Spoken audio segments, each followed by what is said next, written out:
तो सर अभी हाल ही में इंस्टाग्राम पे सोशल मीडिया पे बहुत सारी रील्स आती है कि खाने की चीज़ों में से ना खाने जैसी चीज़ें बाहर निकल रही है होटल्स में, रेस्टोरेंट में। तो जैसे कि सर जैन डेयरी के भी काफ़ी सारे आउटलेट्स हैं, तो उसमें काजू कतरी मिल रही है, कहीं श्रीखंड है, मैंगो लस्सी है, जी। बटर मिल्क है, पनीर है। तो उसमें जैन डेयरी का sir, how does Jain dairy take care of all this stuff?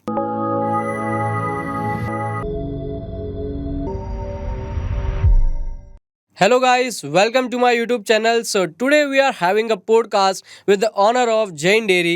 So जैसे कि we all know, हर घर में एक ही डेयरी का पनीर जाता है, that is Jain Dairy. So if you are aiming to start big businesses and accomplish a lot, watch this podcast till the end. So in this podcast, we have explored the business mindset of Mr. Chintak Shah, how they manage a 150 plus CR company, Jain Dairy. So I welcome Mr. Chintak Shah to this episode. Thank you so much, sir, for your valuable time. Thank you so much, Kush, for having me. So what should I call you, bro or sir? You can call whatever you wish. I'd like to call you bro, but that because I don't work for you. Of So, course, yeah. sir. Yeah.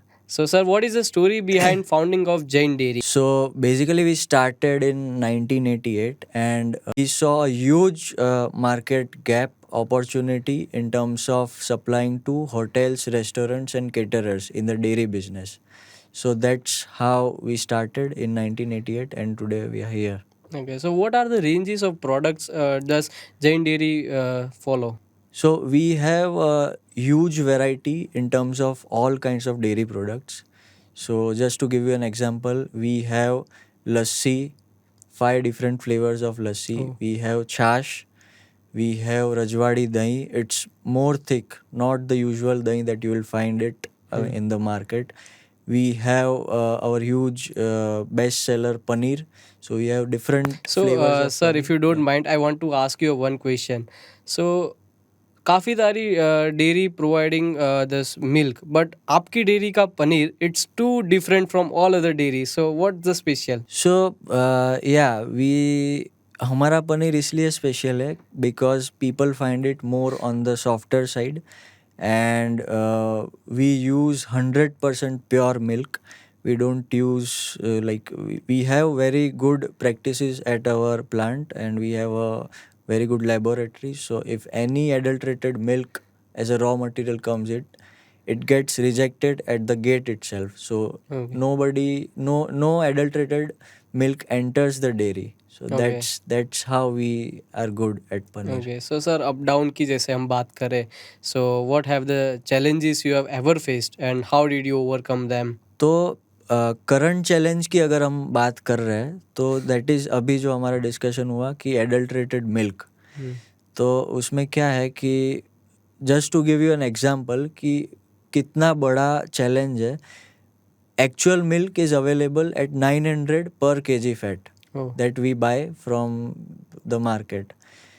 Vegetable fat is available at 150 rupees per kilogram. 150? Yeah. So आपको अंदाज़ा लगा सकते हो कि कितना potential है अगर कोई एडल्ट्रेटेड मैन्युफैक्चर करके बेचे तो कंपटीशन में काफ़ी टाइम ऐसा होता है कि रेट्स आर वेरी लो क्योंकि the other product might be adulterated but we have stick to our principles. तो people know us as a genuine dairy company. So sir आपके कितने आउटलेट्स है? तो अभी हमारे 21 आउटलेट्स है. Okay, across Ahmedabad? Yes, across Ahmedabad.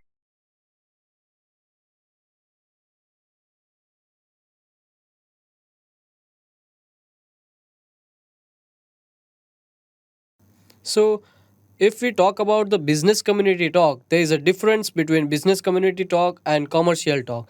So, it is different like what the public hears and what the owner of the business says. Correct. Yeah. So, sir, how does your work typical day do like? So typically I wake up at 7, exercise, meditate a bit, and then start my work at 9. And the first half is basically like 9 to 8 all meetings. So, sir, Yeah. if you don't mind, can you share us the what meetings wala part you are doing?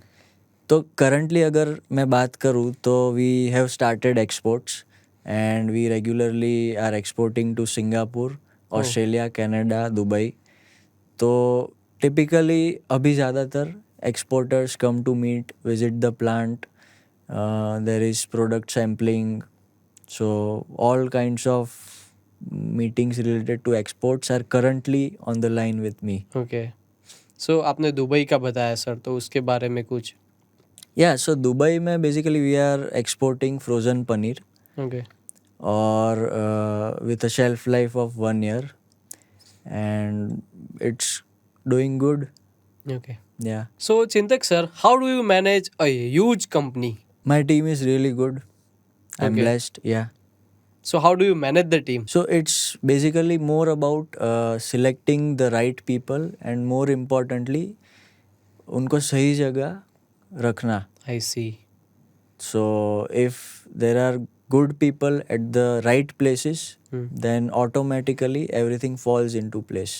Oh. Yeah.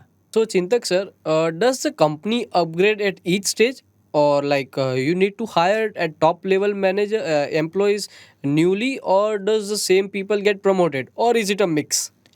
So it's a mix of both. Okay. And basically what happens is when there are 10 people working Okay. and you bring the 11th one from the outside, you get a completely different viewpoint. So it's more better to have someone from the outside inside the organization to have a look. So that way it's better to get the outside Oh. person. So sir, अगर आप कोई new level के manager को hire कर रहे हो from outside, let's सिंग, तो does the same mistake occurs at that level too? Yeah, mistakes can occur at any level of the management. So there's no zero mistake person that we can hire.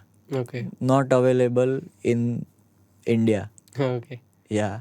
हम जैसे कि बात करें अगर company की scale up के, तो do that company scale up at a primary stage, और is there any other factor too? No, so I believe company scales up mainly due to its culture. Is it it? Yeah, absolutely. It's mainly because of the culture ingrained in the company. At a certain stage, or I guess? No, from the beginning itself. Okay. Yeah. So sir, can you tell what is a personal growth for someone who is working for Jain Dairy? Yeah, so basically personal growth, if you talk about, what we look for is the mindset. तो ऐसा नहीं है कि किसी का 2 साल का experience है, 3 साल का एक्सपीरियंस है, 10 साल का एक्सपीरियंस है, उसका ग्रोथ ज़्यादा होगा. आई बिलीव कोई भी अगर कॉलेज से भी फ्रेशर है बट अगर उसका माइंडसेट है प्रॉब्लम सॉल्विंग एबिलिटी बेस्ड, तो उसका growth at Jain dairy will be very good. So Chintak sir, what is the main role of Gen Zs in the company? So what do you think about Gen Zs? Yeah, so we hire Gen Zs and I believe they have huge in terms of intelligence. They are very fast in their thinking, critical thinking.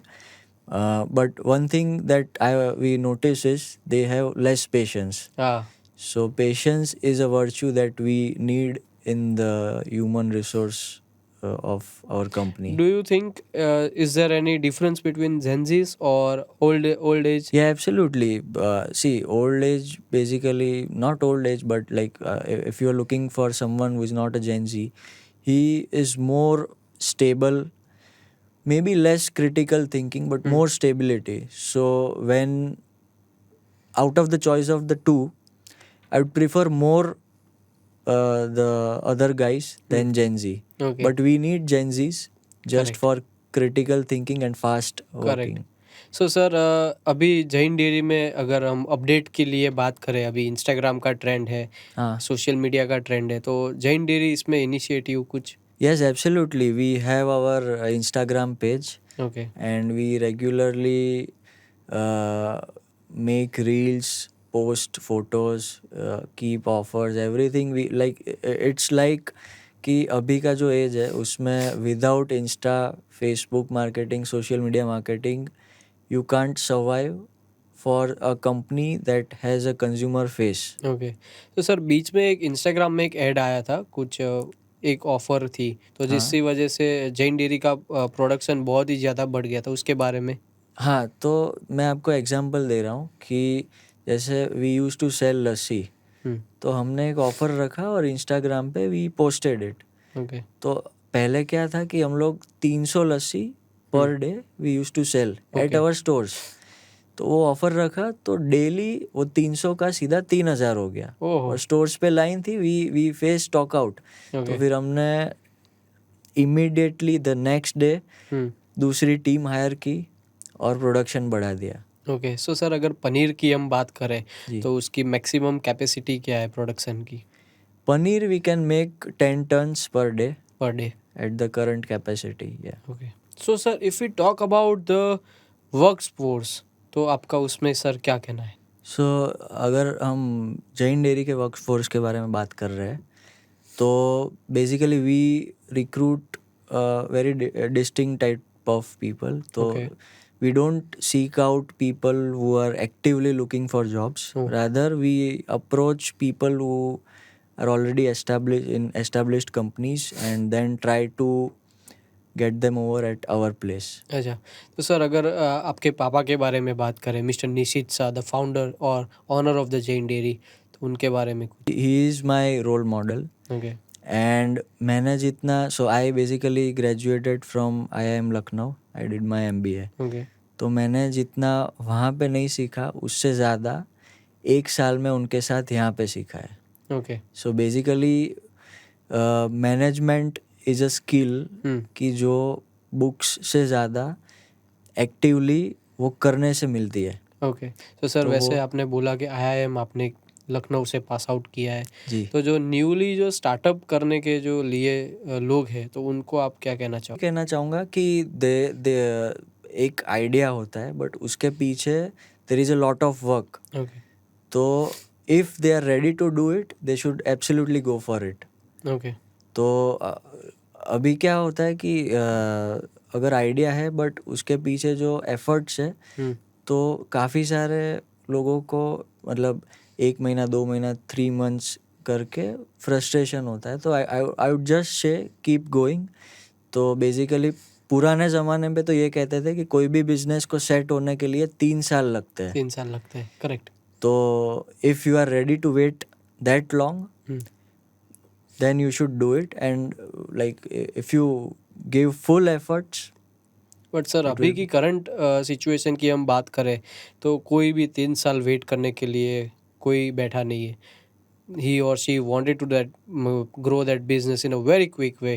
तो so it's good to like have an ambition to grow the business in a very quick way okay but you should be like mentally be ready to fail. अगर ये चीज़ है तो you are absolutely made for the startup world. Okay thank you. So sir आपने जैसे कि बताया कि आप आईआईएम लखनऊ से पास आउट हो तो उसके बारे में आपका क्या एक्सपीरियंस रहा कि आईआईएम में कैंपस और अबाउट द स्टडीज़ तो आपका वो कैसा एक्सपीरियंस रहा? ये एब्सोल्युटली वंडरफुल एक्सपीरियंस. तो मेरा बेसिकली क्या था कि I was born and brought up in Ahmedabad. Okay तो I went outside Ahmedabad to stay for the first time 2 years. तो उसमें स्टडीज़ के अलावा काफ़ी सारे डिफरेंट एक्सपीरियंसेस थे और I made life long good friends. Okay and मेरे मतलब कैंपस पे 85% पब्लिक वर इंजीनियर्स. ओ और यहाँ पे मैं था I am also a chartered accountant. तो मैंने पहले CA किया था तो उसमें basically commerce people were there. तो मैंने एक चीज़ नोटिस की कि they use to party all night oh और उसके बाद भी सुबह एग्ज़ाम में उनका फर्स्ट A ग्रेड आता था. ओहो so that is a talent that everyone must try to I have. See. So sir आपने आईआईएम में कौन सा कोर्स किया? सो बेसिकली उसमें अलग अलग कोर्सेज नहीं है but I specialised in strategy and finance. Okay so उसका अभी बिजनेस में क्या यूज़ हो रहा है और उसका कैसे यूज़ हो रहा है? हाँ तो उससे क्या होता है कि your level of maturity increases. Okay तो ऐसा कुछ नहीं है कि उस टाइम पे जो पढ़ा था वो मैं अभी सेम चीज़ अप्लाई कर रहा हूँ बट वो पढ़ने से मैच्योरिटी बढ़ती है. तो वो चीज़ मैं बिजनेस में रूटीन टास्क्स में अप्लाई कर सकता हूँ. और आपको एक एग्जांपल आई विल शेयर कि जैसे अगर कोई भी चीज़ का डिसीजन लेना है तो वो रैंडमली थ्रू इंस्टिंक्ट नहीं ले रहा मैं. I only focus on data. Okay. तो डेटा अगर आपके पास है, you analyse it deeply and then take a decision. पूरा 360 डिग्री डिसीजन में चेंज आता है, ऐसा हमने देखा है. अच्छा. और correct, you are more probable to take the right decision if it is based on data. Okay. तो सर अगर हम पर्सनल लाइफ के बारे में बात करें तो अप डाउन्स तो हर एक की लाइफ में आती है. तो what ups downs has come up to you in your personal life, not in business life? तो फ्रैंकली स्पीकिंग ऐसा कोई बड़ा मेजर अप डाउन मेरी लाइफ में तो आया नहीं है. But every day is a challenge in terms of business operations and managing people. तो वो अगर आप पूछ ही रहे हो तो वो कह सकते हैं कि I am learning new things daily in business. So at what age you came to this business? So मैंने after I graduated I went to Dubai for मुझे ऐसा था कि I wanted to take experience as an employee, तो ही मुझे पता चलेगा कि वो क्या सोच रहा है. करेक्ट. और after Dubai I came back since last 1 year. तो I started at 28. Okay. But उससे पहले भी I mean it's a business family, so routinely I was actively involve from the beginning. Correct. So अभी आपकी post founder और owner की है. So sir अभी जैन डेयरी में how many employees are there, whole Jain dairy? We have a total of 250 plus employees okay. currently. So sir अभी Jain dairy का गुजरात में काफ़ी सारे आउटलेट्स है, तो where do you see Jain dairy in next 5 years? So अभी हमारा स्ट्रेटेजी अब तक क्या था कि we use to focus on hotels, restaurants and caterers. अभी हमने कंज्यूमर साइड भी बिजनेस बढ़ाना चालू किया है. तो अगर आप 5 साल की बात कर रहे हैं तो देर आर 2 थिंग्स. एक D2C कस्टमर्स, डायरेक्ट कस्टमर्स जिसको हम सेल कर रहे हैं, और दूसरा एक्सपोर्ट्स. करेक्ट. तो वो 2 चीज़ मेन है हमारे लिए और उस पर फुल फोकस है फॉर द नेक्स्ट 5 years. तो अभी हमने सिंगापुर, दुबई, वो like I told you, Singapore, Dubai, Australia, Canada. तो there are huge inquiries from exporters, क्योंकि बाहर क्या है, Indian products are available but people are not liking the quality. उनको पता ही नहीं है कि यहाँ पे क्या मिल रहा है और वो वहाँ पे क्या कंज्यूम कर रहे हैं. बट वो जो गैप है वो अभी कम हो रहा है. तो लोगों का preference is turning more towards quality. तो सर अभी हाल में इंस्टाग्राम पे, सोशल मीडिया पे बहुत सारी रील्स आती है कि खाने की चीज़ों में से ना खाने जैसी चीज़ें बाहर निकल रही है होटल्स में, रेस्टोरेंट में. तो जैसे कि सर जैन डेयरी के भी काफ़ी सारे आउटलेट्स हैं, तो उसमें काजू कतरी मिल रही है, कहीं श्रीखंड है, मैंगो लस्सी है, बटर मिल्क है, पनीर है. तो उसमें जैन डेयरी का sir how does Jain dairy take care of all this stuff? जी, तो कुश भाई मैं आपको एक छोटा सा खाली एग्जांपल दूंगा. तो मतलब हमने स्वीट्स जो सेक्शन है वो रिसेंटली स्टार्ट किया. अच्छा. तो जस्ट बिफोर 2-3 years एक इंसिडेंट खाली आपसे शेयर करना चाहूँगा. ओके. कि हमने स्वीट्स की एक टीम बाहर से बुलाई थी जस्ट टू मेक काजू कतरी. तो उस टाइम पे क्या था कि मतलब my dad was on a round factory पे. तो उनके पास वहाँ पे प्रोडक्शन प्लांट में एक डब्बा पड़ा था जिस वाइट पाउडर जैसा कुछ था. ओके. तो ही सॉ इट और उन्होंने बोला ये क्या है. तो किसी ने कुछ जवाब नहीं दिया. उसने जो कारीगर होता है स्वीट का, उसने बोला कि ये डालने से वाइट होता है बेसिकली. तो इमीडिएटली डैड ने तो वो चीज़ बॉयलर में डाल के ख़त्म कर दिया. फिर रात को जब घर पहुँचे तो प्लांट मैनेजर का फ़ोन आया कि वो स्वीट्स वाले तो सब बैग पैक करके वापस जा रहे हैं, गाँव जा रहे हैं. हाँ.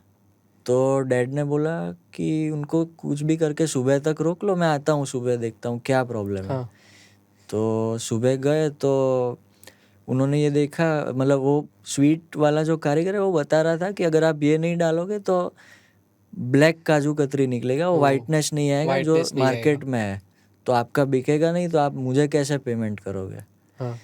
तो हमने बोला कि भाई तुम उसका टेंशन मत लो, हम लोग तुमको पहले से पेमेंट कर देंगे, ओके। बट ये चीज़ कभी यूज़ नहीं होगा, ये क्या है वो भी मुझे नहीं पता।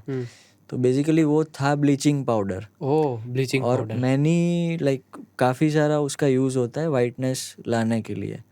तो वो तो हो गया, ना बोल दिया, उसने बना लिया। अब प्रोडक्ट निकला भी, बेसिकली काजू है तो काला तो होगा ही, वो प्योर वाइट तो होगा नहीं। यस।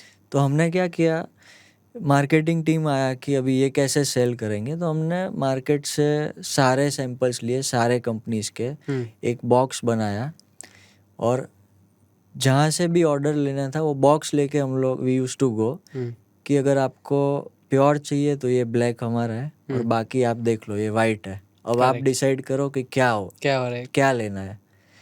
तो हमारा टारगेट था 1 ton kaju one katri. Without bleaching powder and one with bleaching powder, I guess. जी, तो हमारा टारगेट था 1 टन का।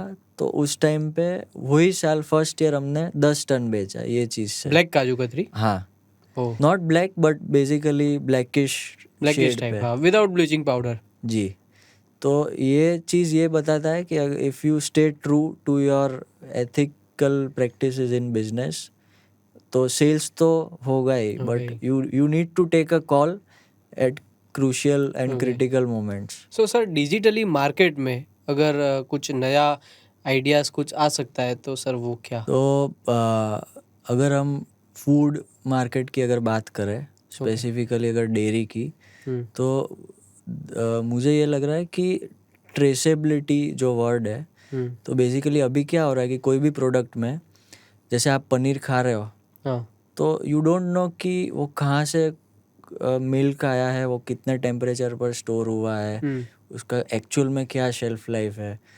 तो नया ये ला सकता है, कोई स्टार्टअप भी कर सकता है, या कोई इन हाउस भी कर सकता है कि जैसे पैकेट पे QR कोड रख दो, अच्छा, स्कैन करो, तो आपको वो प्रोडक्ट का पूरा मैप दिखना चाहिए, इंग्रेडिएंट्स और कहाँ से क्या चीज़ आया। जैसे अगर पनीर है तो मिल्क ले लो, तो मिल्क कहाँ से है, वो कौन सी डेट से कहाँ से निकला था, कहाँ कितने टेम्परेचर पर स्टोर हुआ था, फिर कोल्ड रूम में गया तो कितने टेम्परेचर पर था, वहाँ से रिटेलर के वहाँ गया क्या हुआ उसका। तो ये एक नया बेसिक आइडिया आ सकता है और कस्टमर को। अभी कस्टमर्स का माइंडसेट क्या है कि they are ready to pay premium to get the authentic product. जैसे आपको पता है कि घी अभी जो मार्केट में 600 रुपये से लेके 5,000 रुपये किलो मिल रहा है। तो जो 5,000 रुपये किलो वाले जो कस्टमर्स है प्रीमियम, तो उनको यही चाहिए, authenticity. Correct. So sir, at last what message would you like to give to our listeners जो ये पॉडकास्ट देख रहे हैं? तो मैं आपके लिसनर्स को यही बताना चाहता हूँ कि जो फूड प्रोडक्ट्स है उसमें मेन चीज़ें है ऑथेंटिसिटी।